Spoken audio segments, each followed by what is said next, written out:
함께 기도하겠습니다. 참 좋으신 하나님 감사합니다. 우리 새벽 가운데 또 새 호흡을 허락하여 주시고 새 하루를 살게 하시니 감사합니다. 모든 것이 주의 은혜입니다. 오늘도 우리에게 말씀하여 주시고 부르는 찬양과 들리는 말씀 가운데 나가야 할 바를 가르쳐 주시고 말씀 가운데 확신된 하루를 살아갈 수 있도록 성령님 우리를 도와주시옵소서. 모든 말씀 예수님 이름으로 감사드리며 기도드립니다. 아멘. 우리 425장 찬송가 425장입니다. 찬송가 425장 주님의 뜻을 이루소서 함께 찬양합니다.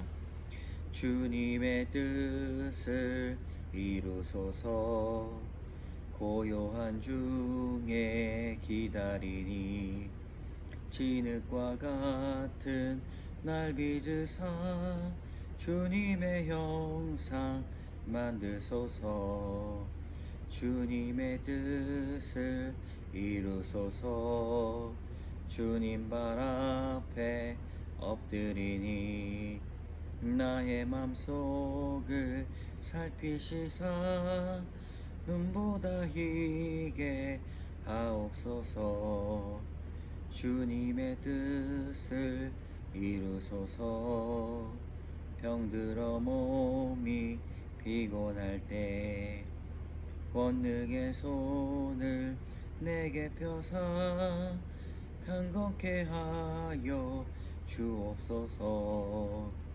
주님의 뜻을 이루소서 온전히 나를 주장하사 주님과 함께 동행함을 만민이 알게 하옵소서.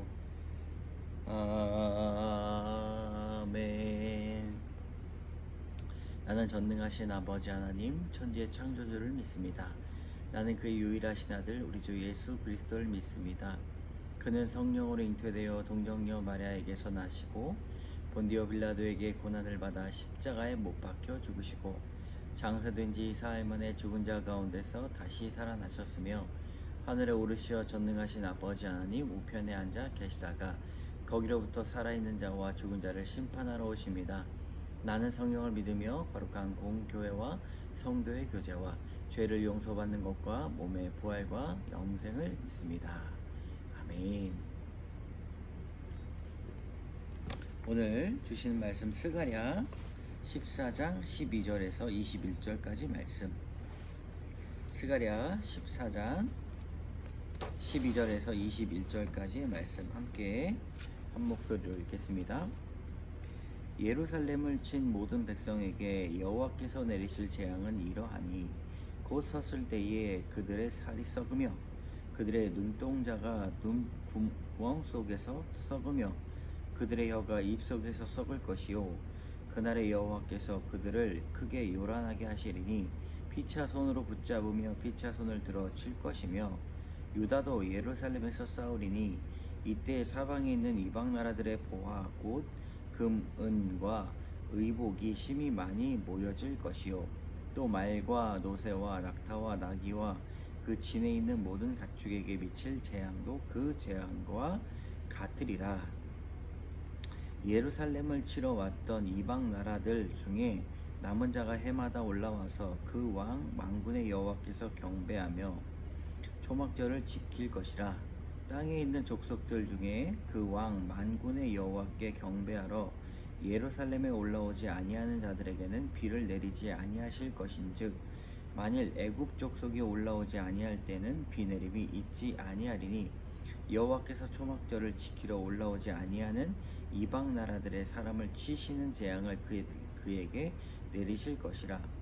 애굽 사람이나 이방 나라 사람이나 초막절을 지키러 올라오지 아니하는 자가 받을 벌이 그러하니라. 그날에는 말 방울에까지 여호와께 성결이라 기록될 것이라. 여호와의 전에 있는 모든 소치 제단 앞에 주발과 다름이 없을 것이니 예루살렘과 유다의 모든 소치 만군의 여호와의 성물이 될 것인즉 제사 드리는 자가 와서 이 솥을 가져다가 그것 뜻으로 고기를 삶으리라. 그날에는 만군의 여호와의 전에 가나안 사람이 다시 있지 아니하리라. 아멘. 스가랴서를 계속 나가고 있는데, 이제 스가랴 선지자를 통하여서 이스라엘 백성들의 온전한 회복을 말하고 있습니다. 더불어서 이방 사람들에 대한 이런 멸망 그리고 심판을 말씀하고 있죠. 하나님께서 사랑하는 자들 모두 사랑하시지만 그 사랑이 때로는 어떤 민족에게 또 사람에게는 심판으로 사랑의 모습이 있습니다. 우리가 일반적으로 하나님의 사랑이라고 이야기하면 사람이 무언가를 얻는 것을 말합니다. 그것은 일반적인 생각이죠. 돈을 얻거나 또 합격의 영광을 얻거나 또 사람을 얻거나 기회를 얻으면 그것이 주님이 나를 사랑하셨다라고 그렇게 대부분 말합니다. 그런데 오늘 성경을 쭉 보다 보면 믿는 것, 우리가 빼앗기는 것, 좌절하는 것, 실패하는 것, 그것도 하나님의 사랑이다라고 볼 수가 있습니다. 왜냐하면 구원을 이루시기 위한 사건들이기 때문이죠. 오늘은 이방 나라 사람들에 대해서 말씀하고 있습니다. 12절의 말씀, 예루살렘을 친 모든 백성에게 여호와께서 내리실 재앙은 이러하니 곧 섰을 때에 그들의 살이 썩으며 그들의 눈동자가 눈구멍 속에서 썩으며 그들의 혀가 입 속에서 썩을 것이요, 말씀하고 있습니다. 이방 사람들에게 행해지는 그런 재앙이 있습니다. 왜냐하면 예루살렘에서 살고 있는 유대인들, 하나님의 사람들을 괴롭혔기 때문이고, 그것뿐만 아니라 그 민족에서 이루어지고 있는 공의롭지 못한 사건들 때문이죠. 그러므로 합력하여 선을 이루신다, 이 예루살렘을 회복시키시기도 하지만 더불어 동시에 이방 사람들을 심판하신다라고 볼 수가 있습니다. 근데 이 심판의 내용이 굉장히 좀 두려운 내용이에요. 그들의 살이 썩는다, 그리고 눈동자가 눈구멍에서 썩는다, 혀가 입속에서 썩는다, 이렇게 말하고 있습니다. 행음하였고 또 육체적으로 범죄하였던 그들의 육체를 치시는 그런 일들이 일어납니다. 피부, 이 우리 몸의 전체적인 피부가 썩어가고, 이 눈동자가 눈 아래서 눈 속에서 썩어갑니다. 그리고 혀, 이 입을 주관하는 그런 것들이 이제 썩는다라고 말씀하시면서 이방 나라 사람들의 심판이 매우 구체적으로 일어나고 있습니다.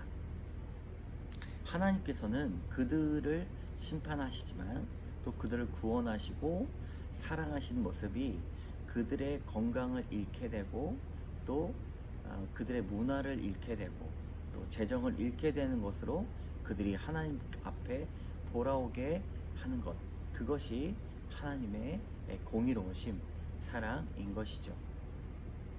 우리 사람에게도 때로는 좌절이 찾아오고 믿는 자에게 고난이 찾아옵니다. 그런데 그것은 하나님의 심판일 때도 있지만 크게 보면 하나님의 사랑입니다.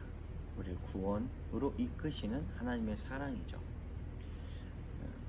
또 그 안에서 멈춰야 되는 이 공의롭지 못한 또 행동들, 생각들, 사상들이 있습니다. 왜 그럴까요? 왜 하나님께서는 이 공의롭지 못한 사람을 치시면서 구원을 노래하실까? 그 이유는 오늘 14절에 유다도 예루살렘에서 싸우리니 이때에 사방에 있는 이방 나라들의 보화 곧 금, 은과 의복이 심히 많이 모여질 것이요 또 말과 노새와 낙타와 나귀와 그 진에 있는 모든 가축에게 미칠 재앙도 그 재앙과 같으리라. 그러므로 하나님의 사람들에게 이 생명을 살리기 위한 일들로 또 재물도 사용되고 부귀도 사용된다. 이 돈만 보면 나쁜 것이 아니죠. 사람을 살릴 수가 있고 생명을 살릴 수가 있습니다. 이곳에 와서도 이 기도원, 이 기도하는 제목들을 이렇게 들어보면 기도원이 더 활성화가 되기 위해서 기도합니다. 많은 사람들이 이곳에서 예수 그리스도를 만나고 또 가진 인생의 문제들이 풀리기를 위해서 기도합니다. 그러기 위해서는 여기에 운영하는 재정도 필요한 것이죠. 이렇듯 예루살렘에 그것들이 다 모인다. 금, 은, 의복들이 심히 많이 모여질 것이다 라고 하는 것은 하나님의 일을 하기 위하여서 그것들이 모여질 것이다 라고 말씀하고 있습니다. 그리고 말과 노새, 낙타, 낙이 이 진에 있는 모든 가축에게 이런 재앙들이 온다는 것이죠. 왜 그럴까요? 요셉을 통해서는 그 밭도 집안도 그 땅이 형통하게 되는 복을 이뤘듯이 공의롭지 못한 사람들, 생각이 악한 사람들을 통하여서 그 주변에 미치는 영향이 상당하다는 것을 우리에게 보여주고 있습니다. 그러므로 우리는 주님 앞에 꼭 붙어 있어서 우리의 변화된 그리고 거듭난 심령으로 우리 주변을 살리는 일들도 하게 될 것입니다. 성령께서 그것을 도우실 것이고 우리의 방법이 아니라 하나님의 방법으로 그것을 이루어 가실 것입니다. 그러므로 우리는 걱정하고 염려할 것 없이 하나님께서 하시는 일들을 통하여서 그 선을 놓고 기도해야 할 것입니다. 자, 우리 16절의 말씀, 예루살렘을 치러 왔던 이방 나라들 중에 남은 자가 해마다 올라와서 그 왕 만군의 여호와께서 경배하며 초막절을 지킬 것이라 말씀합니다. 후에는 19절에 애굽 사람이나 이방 나라 사람이나 초막절을 지키러 올라오지 아니한 자가 받을 벌이 그러하니라 이렇게 말씀하고 있는데요. 하나님의 심판이 그 목적이 나타나고 있습니다. 그것이 바로 영혼 구원인데 영혼 구원을 받은 사람이 가장 사모하고 먼저 나가야 될 것이 바로 예배의 자리입니다. 이 초막절은 이스라엘 백성들이 광야에서 유월절을 지나고 텐트를 치고 하나님께서 구원하셨던 그 유월절을 기념하는 날 바로 초막절입니다. 그러므로 초막절을 지킨다는 것은 하나님을 경외하는 것 그리고 하나님의 뜻이 우리 삶 가운데 중심이 된다는 것인데 예배를 회복하자는 것입니다. 하나님을 사랑하는 사람을 딱 봤을 때 가장 중심이 무엇인가 이렇게 생각해 보면 예배가 그 중심입니다. 매일의 예배, 주일의 예배, 1년 중에 여러 차례의 그런 절기에 따른 예배가 그 사람 중심에 가득 차 있어야 됩니다. 예배가 중심이 되지 않은 사람들은 재앙을 받는다라고 말씀하고 있는데요. 우리 삶 가운데 무엇보다 예배를 중시 여겨야 됩니다. 어떤 성도분들에게 자녀 교육에 가장 중요한 것이 무엇입니까? 라고 이렇게 여쭤본 적이 있는데 이게 거침없이 말씀하시더라고요. 우리 자녀들에게는 예배가 먼저입니다. 어떤 상황이든지 예배를 중심으로 생각해야 될 것입니다. 라고 가르치신다고 말씀하셨습니다. 하나님께서도 이와 마찬가지로 오늘 초막절을 말씀하시면서 예배, 이스라엘 백성들에게 가장 중요한 것이 예배인데 그 초막절을 회복시키실 것이다 라고 말씀합니다. 오늘도 우리가 예배를 중시 여기고 그리스도를 마음의 중심으로 여기는 예배가 온전해질 수 있도록 함께 기도하면 좋겠습니다. 마지막으로 여호와께 성결인데요. 모든 곳에 여호와께 성결이라고 기록될 것이다 말씀합니다. 그러므로 작은 이 말방울 그리고 여호와의 전에 있는 모든 소치 하나님께 앞에 쓰일 것이다 라고 말씀하고 있습니다. 작은 영혼이라도 하나님의 영광을 드러내는 것입니다. 그리고 모든 자가 예배자가 됐을 때 이 주체와 객체가 따로 있는 것이 아닙니다. 우리가 주체와 객체 예배를 주도하는 자, 앞에 선 자, 그리고 앉아 있는 자에게 따로 있다고 생각하고 어떤 것이 더 중심일까 생각하면 앞에 있는 사람이 다 중심이라고 생각하는데 중심은 하나님 아버지십니다. 인도하는 자나 따라가는 자나 청중이나 다 하나님 앞에 영광을 드리기 위해서 나온 사람이죠. 우리 마음에 다 여호와께 성결이라고 그렇게 가슴에 새겨야 됩니다. 그리고 작은 솥들이 하나님 앞에 쓰여진 것처럼 우리의 마음, 우리의 작은 것들도 하나님 앞에 올려다 드리게 된다는 것입니다. 그러므로 오늘 말씀을 전체적으로 보았을 때 하나님께서 예배자를 찾으시고 많은 사람들을 하나님 앞에로 돌아오게 하신 것이 하나님께 소원이다. 그리고 작은 것들조차도 여호와께 성결을 외치게 되면 그것이 하나님 앞에 영광이 된다는 것입니다. 오늘 말씀의 제목이 만군의 여호와의 성물이라 외치는 것처럼 우리도 우리의 삶이 하나님 앞에 드려지는 예물 될 수 있도록 함께 기도하시면서 오늘 새벽을 깨우시기를 주님의 이름으로 축복합니다. 함께 기도하겠습니다. 참 좋으신 하나님, 오늘도 참으로 감사합니다. 공의롭지 못한 것, 그리고 죄악이 많은 것, 악행을 행했던 것을 또 치시며 그들의 피부와 그들의 눈동자와 혀를 썩게 하신 것 우리가 또 재앙으로 보게 됩니다. 하나님, 우리는 하나님 앞에 성결할 수 있도록 인도하여 주시고 날마다 예배자로 주 앞에 영광 돌리게 하여 주시옵소서. 우리가 때로는 우리의 인생에 이를지언정 그것이 우리의 구원을 위해서 말씀하시고 사랑해 주시는 뜻임을 알게 하여 주셔서 우리가 회개하고 오늘도 주 앞에 엎드려 기도하는 귀한 영혼들 다 되게 하여 주시옵소서. 모든 말씀 예수님 이름으로 감사드리며 기도드립니다. 아멘. 함께 기도하도록 하겠습니다.